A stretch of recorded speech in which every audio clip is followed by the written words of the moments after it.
Menjawab hoaks Erick Thohir tentang tim Amin yang ia sebut akan bubarkan BUMN, begini jawaban tegas Anies. Jelek banget deh. Dari Timnas Amin bicara BUMN dibubarkan jadi koperasi. Ya berarti ada 1,6 juta pekerja di BUMN, berarti akan nganggur. Jadi pelepasan 1,6 juta dikala kita membutuhkan lapangan pekerjaan yang sangat dibutuhkan, justru menambah isu pengangguran. Saya lihat juga di sosmed nih Pak Anies nih lagi dibilang Pak Anies lewat timnasnya pengen menghapus BUMN dan mengganti dengan koperasi kalau menang. Ya ini sepertinya ada yang perlu diluruskan nih Pak Anies nih. Bahkan sudah diberikan statement sambutan dari yang bersangkutan gitu. Bertanya, kalau BUMN dihapus, gimana nanti pegawainya? Gimana jutaan pegawainya? Silakan diluruskan Pak. Ini hoax atau benar nih kira-kira?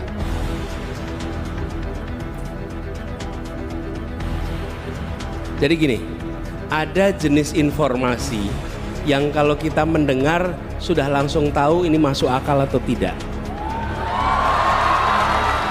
Oke. Nah, kalau ada jenis informasi yang kita dengar tidak masuk akal dan dikutip oleh yang memegang kewenangan, maka yang memegang kewenangan tidak sedang menggunakan akal sehat.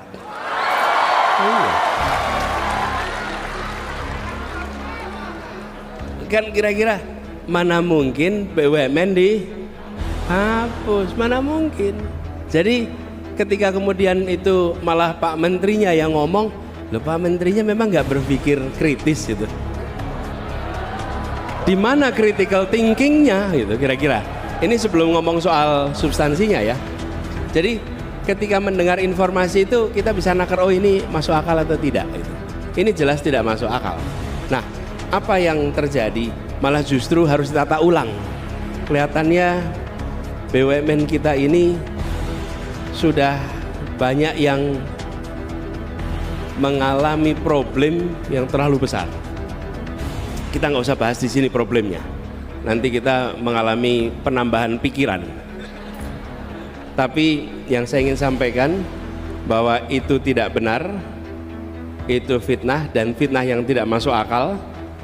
Kemudian kami ingin tegaskan, BUMN ke depan adalah BUMN yang menjalankan fungsi negara. Negara itu punya dua tangan. Satu namanya birokrasi, satu namanya korporasi. Yang disebut birokrasi itu kementerian, dinas, badan, itu birokrasi. Yang kedua namanya korporasi, BUMN, BUMD. Okay? Dua-duanya punya tugas melakukan pembangunan. Jadi badan usaha milik negara jangan dipandang sebagai badan mencari untung bagi negara. Negara tidak bekerja mencari untung. Saya tadi malam katakan negara tidak berdagang dengan rakyatnya. Oke? Jadi dia menjalankan fungsi pembangunan. Nah, ada jenis-jenis kegiatan yang kalau dikerjakan pakai birokrasi sulit. Lebih mudah bila dikerjakan lewat korporasi. Saya beri contoh, kami di Jakarta mengelola kendaraan umum. Bisa dikelola pakai dinas perhubungan, bisa. Tapi kalau pakai dinas perhubungan ada ketentuan regulasi yang rumit. Kalau belanja pencatatan aset rumit sekali, aset negara.